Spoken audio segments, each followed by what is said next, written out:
Welcome to the CANA Connection Podcast. On today's Esports edition of the CANA Connection Podcast, our hosts Rob Cranston and Jack Murray will be talking with our guest Christopher Turner, the Director of Mixed Reality Virtual Innovation, Gaming and Esports Institute at SULC. So without further ado, Rob, take it away.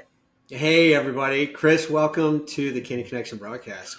Thank you for having me. Yeah, man, and for those out there, we were talking a little bit before. I got to tell you, if you guys go and look at Chris's background, graphic designer, visual artist, technologist, he's bringing forward in this esports community a huge bow wave of not just awareness and actual operational integration from academic to business to the build out of esports, but he's just going to create such an awesome space and safe place for kids and professionals as they grow into this evolving and emerging esports. Chris, welcome again. Thanks, guys. I'm just privileged to be here and carve out some time on my busy schedule to chop it up with you guys and see what happens.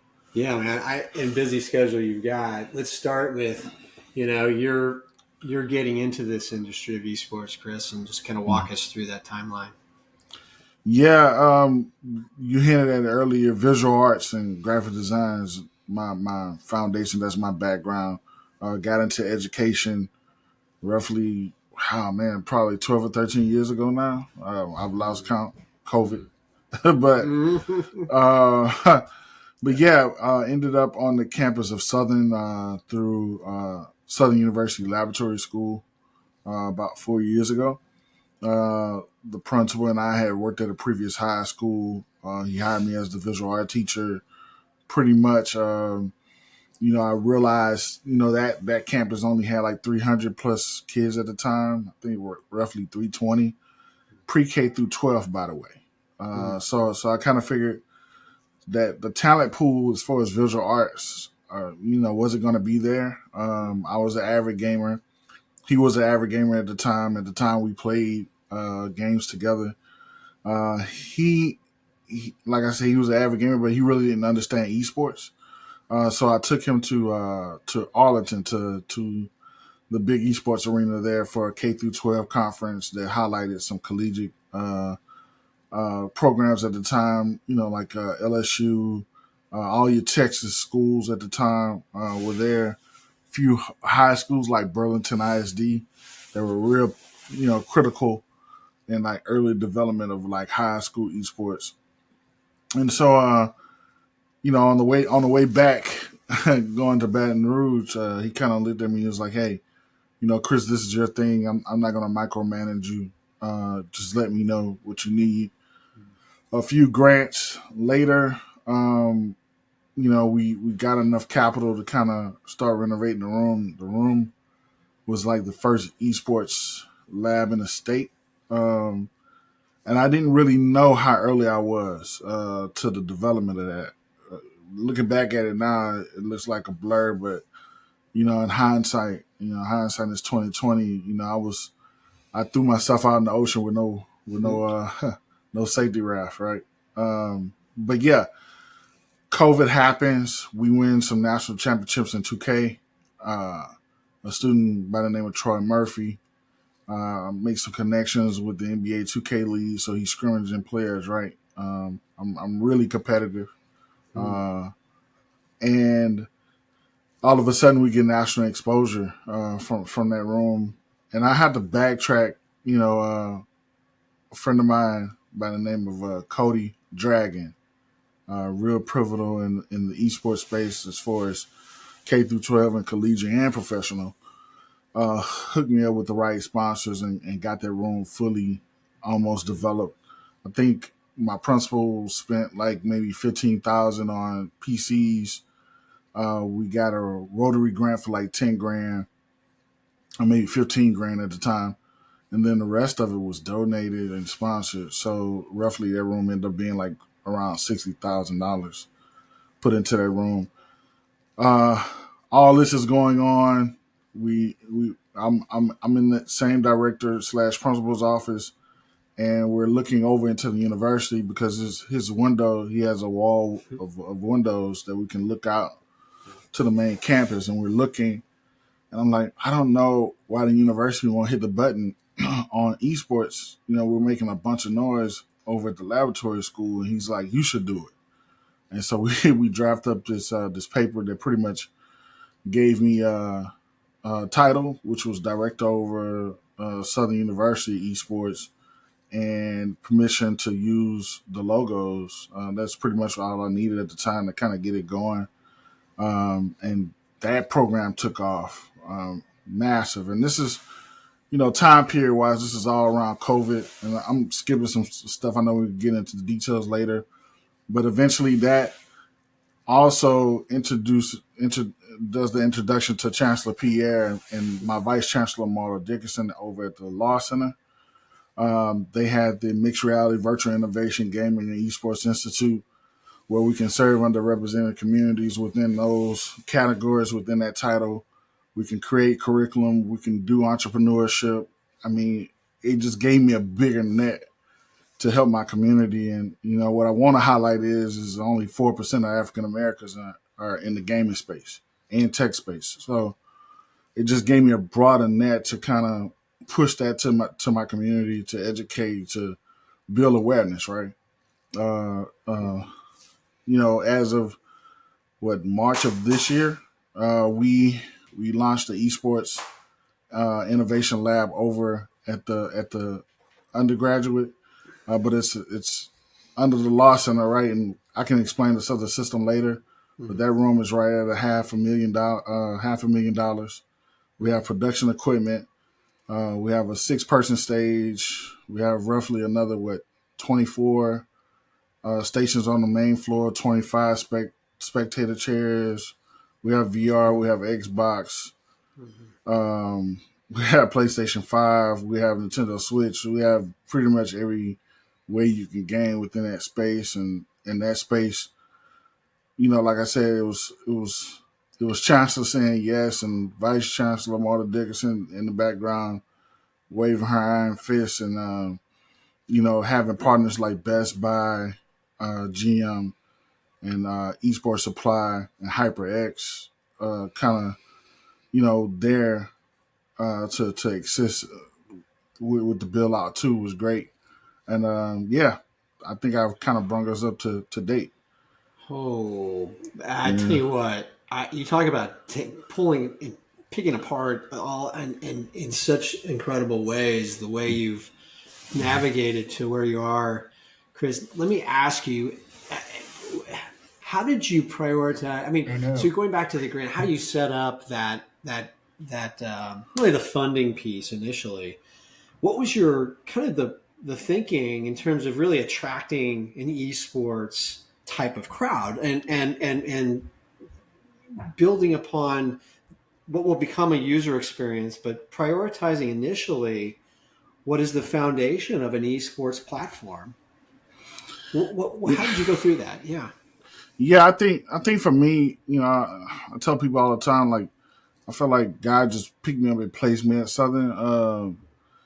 It gives me a unique opportunity because Southern University is the only HBCU system in the country. Mm-hmm. So on the Baton Rouge landmass, you have the undergraduate, you have the Law Center, you have Southern University Ag Center, you have the K through 12 school that's on that landmass as well. All different entities within the system, all different universities and schools with their own directors or chancellors at the head of those. And then you have the Southern University New Orleans campus, which is another 4-year institution within the system. And then we have SULC Southern University Shreveport, and that's a 2-year university, right? And so, and then the Law Center's just kind of expanded to Shreveport as well. And so all of us answer to one system president and one board, and that board answer to the Board of Regents of Louisiana. And so it gives me that full educational spectrum. But to answer your point, I think, or your question, for me, it was more of the career and college pathways for me. Everybody's not going to make it to that main stage. I've been on record saying everybody's not LeBron James of esports. You're not going to make it. The math is there, but also the math is there for the opportunities within the space. So like what we're doing now, like podcast and different media, different graphic design, video or production. Or being a coach, or being a data analyst, like everything that you see in traditional sports, you can do in esports, and the door is wide open. Like the space is looking for talent. Like a lot of my, I call close knit circle students are in internships right now. They've been in internships. They're probably actually working jobs at this point because the need is there, and the talent pool in this area of expertise is needed because it's growing so rapid and fast. And so for me, that was the number one key thing. And then looking at where I was geologically, knowing that nobody had really hit the button on esports in a full capacity would kind of separate my institution from others, and we can use it for retention and recruitment. And highlight the degrees that we have on campus, because literally esports touches every degree track that we have. And I always get the question, why the law center? That's the same thing. Yeah. When you're dealing with IP and you're dealing with licenses and contracts and trademarks and intellectual properties. I mean, it goes on and on and on. Like law hits every spectrum of every business that we have anyway. Oh, that's great. That was going to be a question of how the law center, and you articulate that beautifully, and that you have such a broad brushstroke of skill sets in esports that are going to be, whether they fit into just a pure category of going into an esports, whether it's a developer or a production company, media company.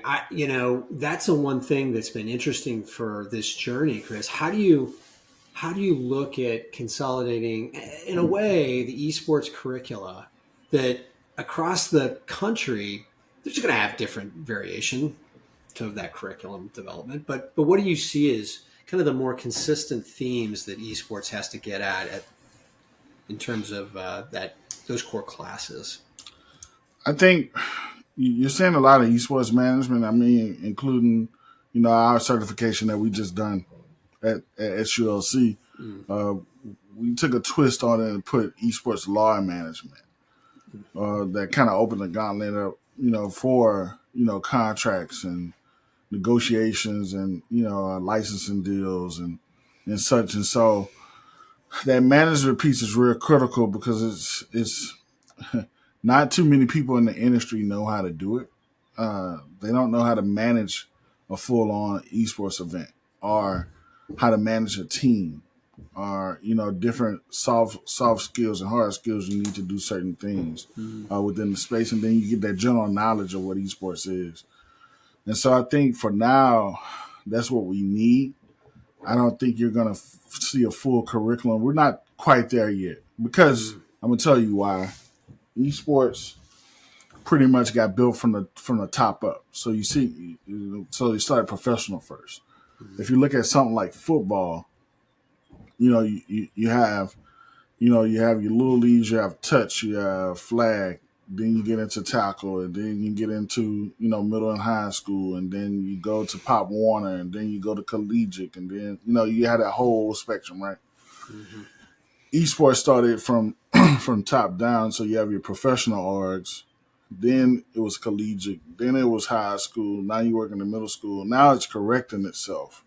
So it's flipping back over. And so now you see elementary camps, you see mini camps, you see, curriculum, as far as like Minecraft EU and so on and so forth. And so, I think from a curriculum standpoint, we probably around 5 to 6 years away from seeing a full track. But what you're going to see is a business school add a esports course, a law university add, certain certifications or a course. You might see broadcasting with an esports track. Yeah. And so you're going to start seeing that. And you already are. You're going to start seeing that like multiplied because it's the easiest thing to do. You don't have to get any red tape approved to add a course like that or to add a certification. It's an easier track to get that done from a university standpoint. And from a high school standpoint, you're already seeing layered curriculum because it's easier to do so, especially when you're in some of the smaller counties or smaller boards where, where we have this curriculum, we could just implement it. And there's no red tape in that either. Some of your bigger districts is kind of hard to get approved. But, I think you're going to see a mixed bag of peanuts per se until, we fully develop. Because right now, from a development standpoint, I feel like collegiate and high school is just spreading like wildfire while the professionals are trying to figure it out and kind of reset. It is so true. Yeah. And the investments behind those, businesses that are coming online, right? True. And then, the professionals kind of scared away, the money guys. But I mean, that's a part of it. When you're dealing with something like this that's growing at a rapid pace, you're gonna have some ups and downs, and it's gonna make a great story at the end of the day too. It really. Yeah. One of the and Chris, this is so one of the things that we've kind of worked through and just social. I continue to talk through is this thing called with esports of no barriers for entry, and. You know where I'm going with this. And one of the things Jack Coe and I talk about is like, okay, so you mentioned earlier, NFL, pro sport league, collegiate, they all have some type of governing way to govern. Esports, unless we're not going to change code. We're not going to, all that. That's got it. But how do we look at that from that lens where you are as a director inside the university going, hey, how do you teach that? Yeah. I mean, I think, and we hit on it in our shameless plug, we hit on it in our certification course. The games itself nobody owns football. Nobody has the IP for basketball. You have associations, you have high school associations, college, you have professionals, right? But somebody owns Rocket League, somebody owns Fortnite, and they allow certain things to happen with said games because it's good for revenue. And so until we get to a point where where we change some laws, probably my generations or maybe Jack's generation is gonna change the laws because we're still operating on laws of old, and we're gonna have to update them. And I think once that happens, we'll be able to kind of change the conversation as far as associations and governing bodies. But until then, you're gonna have multiple partners. Whoever these companies decide to partner with, they're gonna partner with them. Some of the partners are going to deliver, some don't, and it's horrible for the students.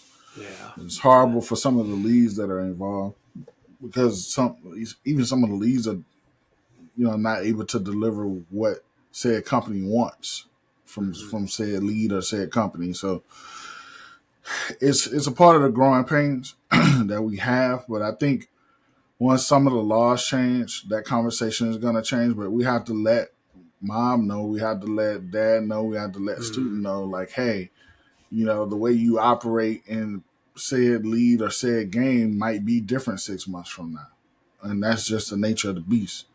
But I think with Web3 and like digital wallets and virtual reality and all this stuff that's coming down the pipeline that's being developed now, we're gonna have to have a serious conversation in a little while because when you talk about metaverse and you talk about going pretty much like the Ready Player One model, where you're able to have digital wallets and you use this avatar. I can use this from this game and insert it into another game. I think that's where we're heading. And so from that standpoint, what does that look like from the legal side of things? And then, even from the standpoint of us clicking the button on things, the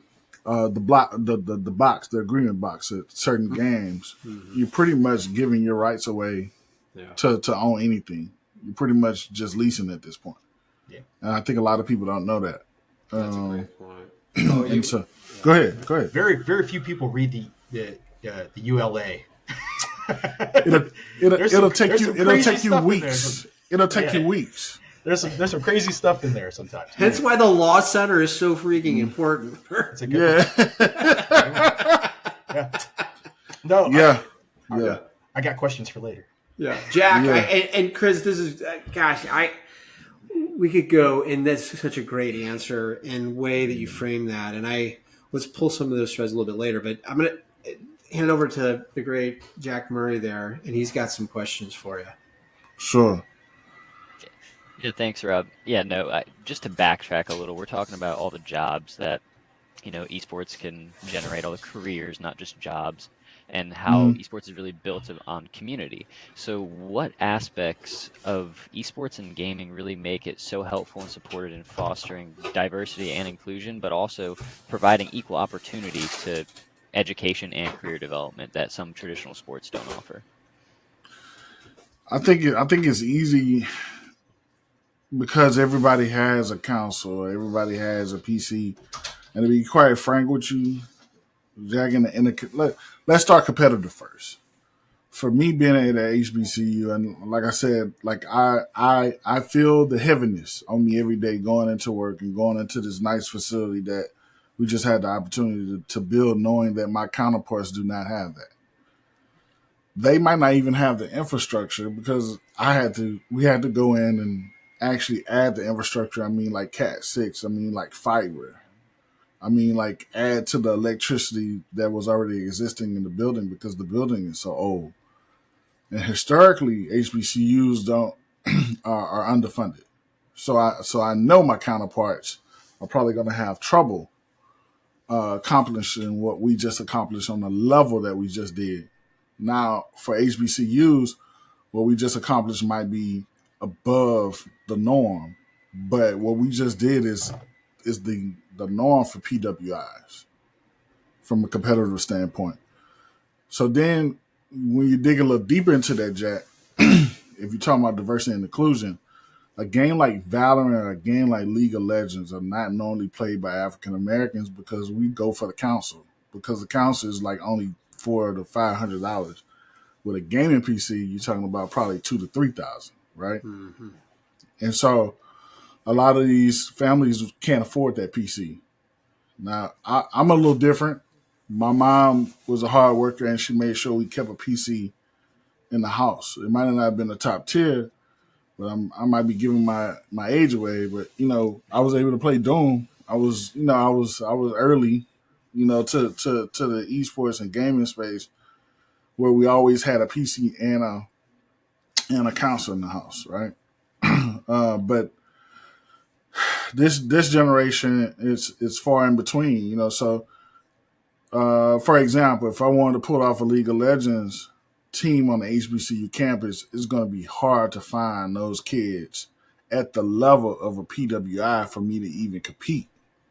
So some of the leagues I might shy away from just because I'm going to get my butt whooped. And I don't want my kids to feel that way. I want them to make sure that they're competing on a level where we can take on a Maryville or Boise State or or even play LSU in something. Like Rocket League. Like right now, they're grand champions and beyond in Rocket League. I might have one grand champion as far as Rocket League on my whole campus. And so that's that, right? Now getting into the career thing, I think, I'm a firm believer in exposure leads to expansion. So we have to expose you to what the opportunities are because they don't know. And this generation is just stuck on cell phones and just flipping through, two minute max content. And so how do you capture them within that element and reaching where they are? You build an esports facility and you say, hey, come out to this. But before you're able to play, we have somebody coming in and speak with you, or we want to expose you to, a Best Buy resume building lunch and learn, where they're gonna show you how to build your resume, what they're looking for in the next workforce. We're gonna go through interview questions and we're gonna groom you to know what to look for and know what to say. Mm-hmm. And so those are some key things. That question, you really sparked something in me, because it's something that I go through mentally every day. Yeah.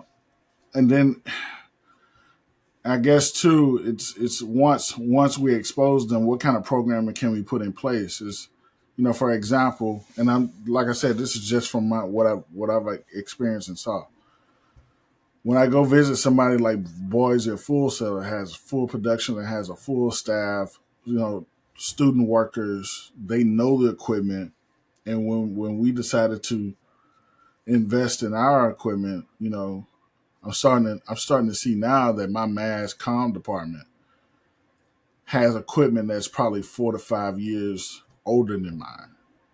And so even the professors don't really know the equipment that we have. So now we have to reconfigure what that process is going to be, not only to teach the professors, but to teach the student workers within the space, so they can be up to par to answer a call from you guys or any production company or anybody that needs graphics for esports, or any shoutcasting opportunities, where we can make sure they're job ready. And so hopefully I answered your question on that. But I mean, it's tough just to say, hey, and let me be fair to the space and the industry that's gave me so much. Everybody wants to help. I don't think everybody knows how to help, though.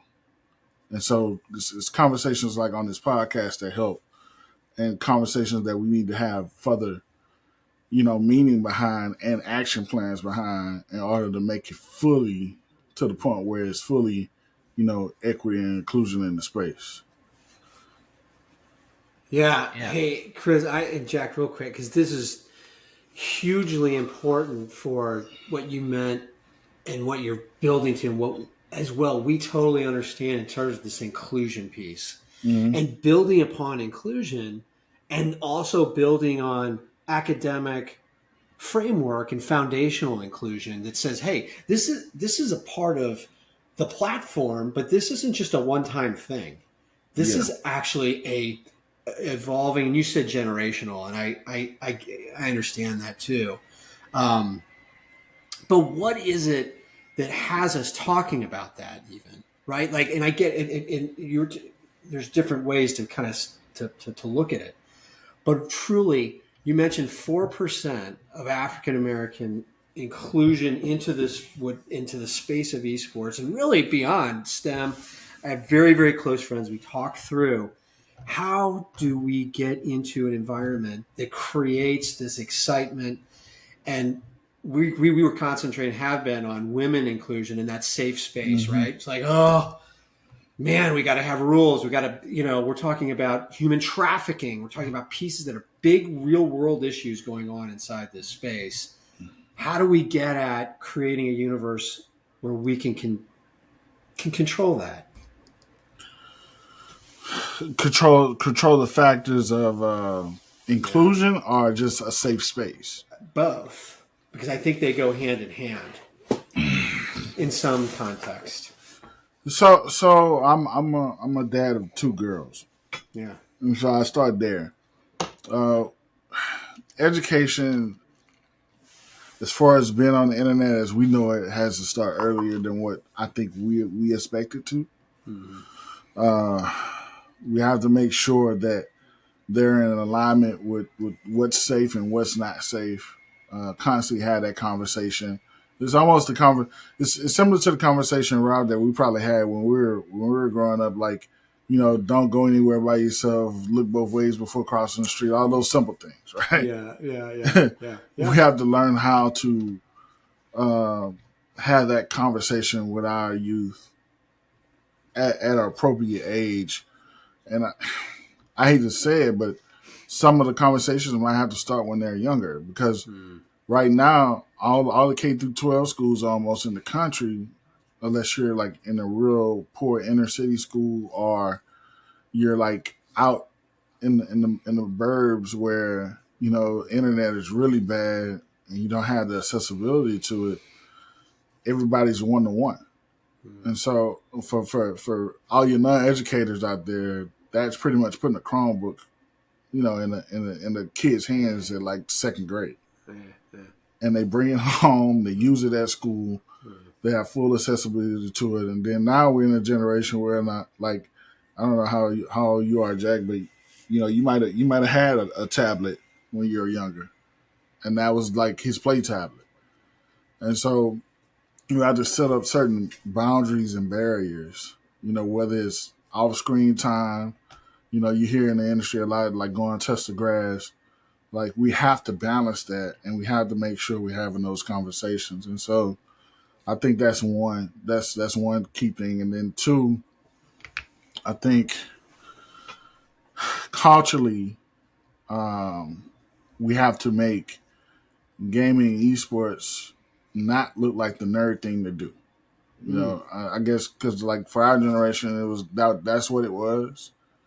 And so you have a lot of parents out there now that are thinking, oh, that's just a nerd thing. That's counterproductive. You need to do something productive, and they don't really understand the different lanes and career college pathways, like I mentioned earlier, and how key it is to stay within that industry, to stay within the know, to stay, as far as what's coming down the pipeline, what's developing, what's the newest game, what's the newest meta. So you can stay up on it, especially from a student standpoint, because if you're gaming, you like something about the game. And so we need to start having those type of conversations too, as far as like, what do you like about the game, Jack? Like, why did you choose this particular job? Why are you hosting this podcast? And start having those conversations really early, to the point where you can kind of help put that student or that, whether it's, high school, middle school, collegiate, where you can kind of put them on that track to be successful. And I think we're probably less than a generation away from having big gaming and esports events, like you see the NFL. And then, I mean, they're happening now, but I'm talking about on a mainstream platform where everybody understands what's going on. I tell people all the time, and we can go to the next question, or you can ask me another question. But I tell people all the time, we're a generation away from everybody in the household being a gamer. Think about that. So my grandkids are going to be gamers. I'm a gamer. My daughters are gamers. And so what is that going to look like? That's a great point. Really good point. Yeah. Jack, sorry, I hijacked you a little bit, but I'm sorry, Jack. I know I'm looking in your eyes. You're falling in love with me, but Chris, it's cool. He is. It's like love my game. You're gonna pull out your tablet in a minute. You're right. Yeah, the iPad next to me.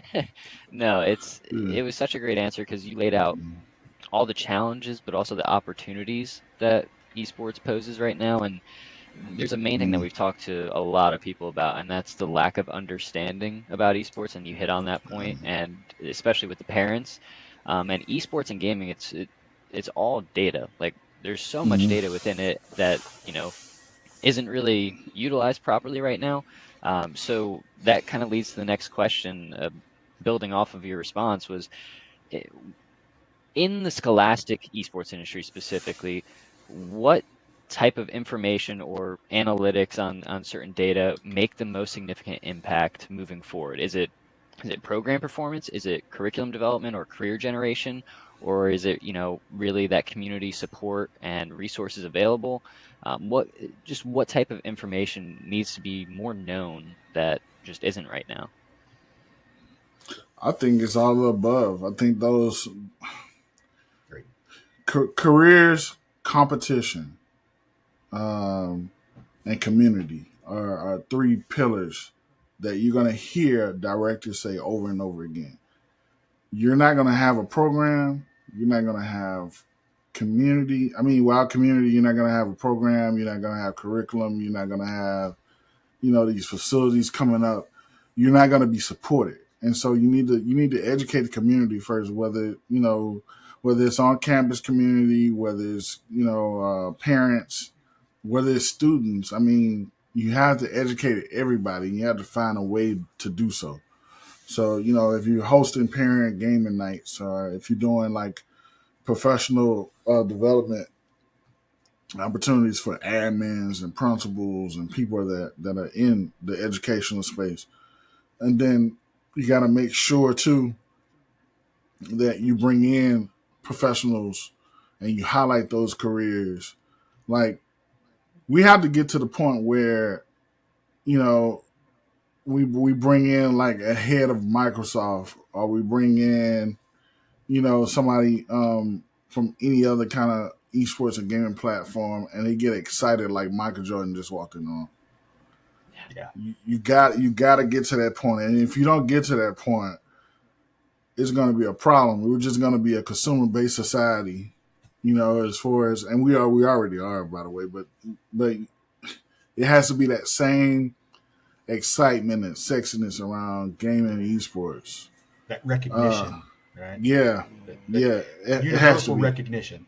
Yeah, and and I think with a game like, not to put them on blast, they're not paying me, by the way, but I think like a game like Rocket League, where you can sit at a bar, you can sit on a sofa, you can sit anywhere, you can be in any kind of environment, look at Rocket League and know exactly what's going on.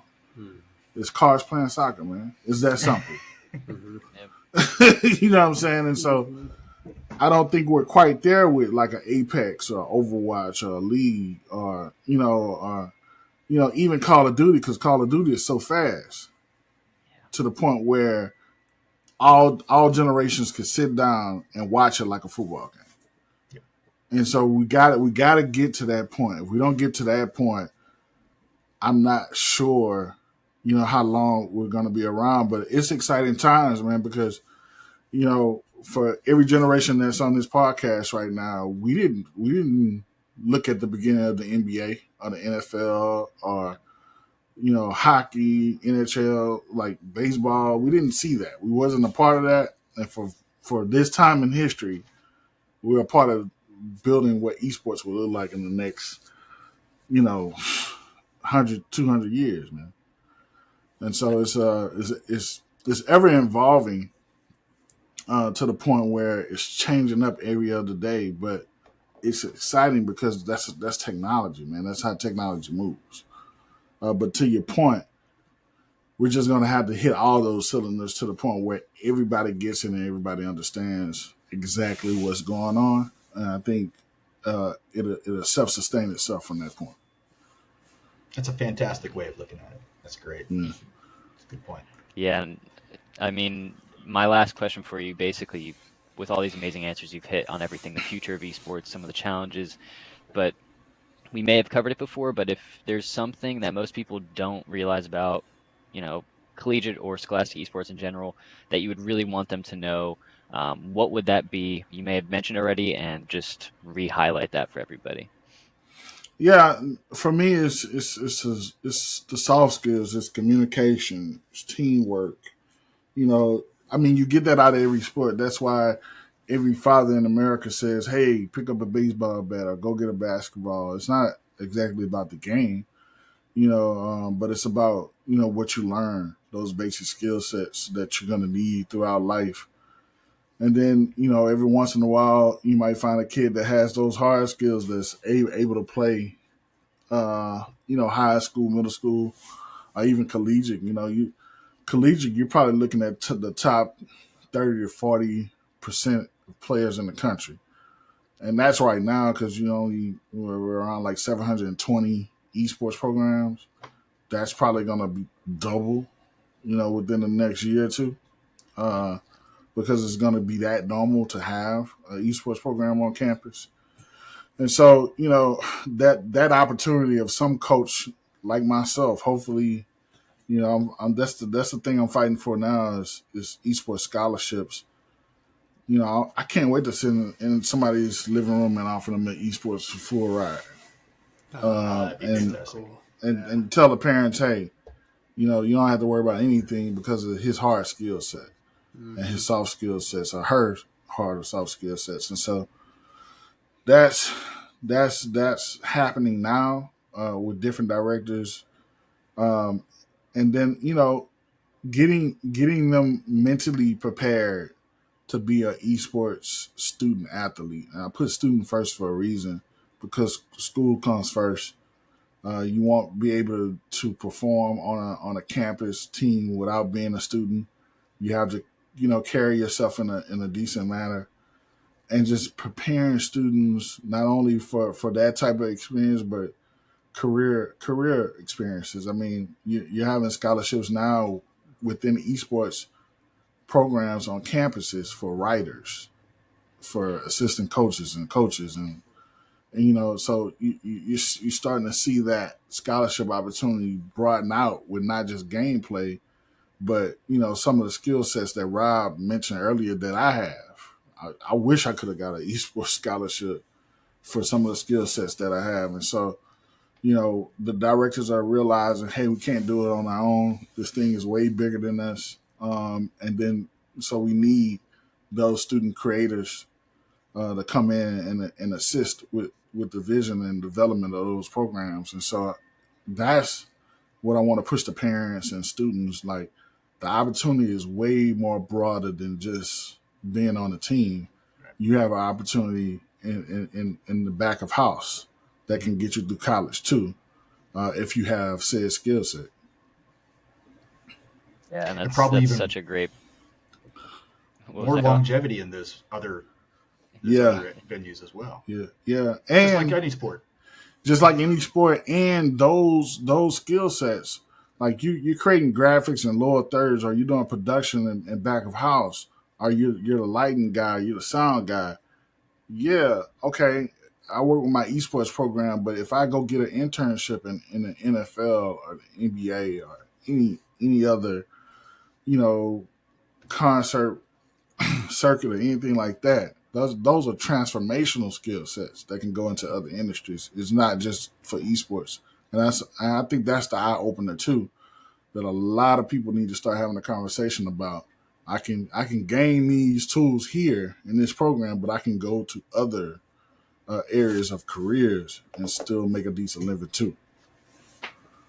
Yeah, that's actually the point I was going to hit on. Is I'm a recent graduate from George Mason University up here in Virginia, and I was a sport management major, right? And that's the same thing with esports. With the sport management major, I could go in 100 different directions, and I unfortunately wasn't at Mason when they had their esports program up and running or any courses developed, and a year later they do. So it's quickly developing, and you're seeing that all across. Like you said, these colleges are probably going to double in programs, but yeah, it's just that fact that they put it under sport management as well. Like, these transitional skills are something that all these parents need to realize, and also the students need to realize. So that's why that's such a great point to bring up. So with that, Rob, do you have any final questions for Chris? No, gosh, we've covered so many. What I want to do is set up a follow on. And Chris, what I was thinking is back to and we were just talking through this teamwork, and you so well with the basic skill sets. But let's get a couple of Southern University with some of your students on. Yeah. Right? And I think it would be fantastic to go through this, again, set of questions and continue to bat around let me just say to the audience, Chris, you're a treasure, and the treasure is in this outlying commitment to not just nurturing in a way that has us, and you said it, God puts you in a position where it's It's giving you a voice, and a voice is this for those out there that can, in context of what we've been talking through the last 40 minutes, is that now's the time to, in so many different ways, for us to bridge and build and do it in an ethical, good way that's going to give the foundation of generations to come. And you're part of that and leading that. And that's just awesome. Yeah. Appreciate it. Yeah. Christopher, before we wrap all this up, where can people reach you, or what would you like to point people towards? Yeah, definitely. I think Chancellor Pierre and my Vice Chancellor Dickinson, she would probably get mad if I didn't plug the Law Center. So it's SULC.edu/esports. And then you can reach out to me on LinkedIn as Christopher Turner. And on Twitter is Go Play ES. It's the Louisiana way is GEAUX Play ES, and the ES is for esports. So Go Play Esports. Nice. All right. Well, thank you again, Christopher Turner, for joining us on the CANA Connection podcast today. This is Koa Beam signing off for Rob Cranston, Jack Murray, and the rest of the CANA Connection podcast crew, reminding you to analyze, assess, and execute. We'll catch you next time.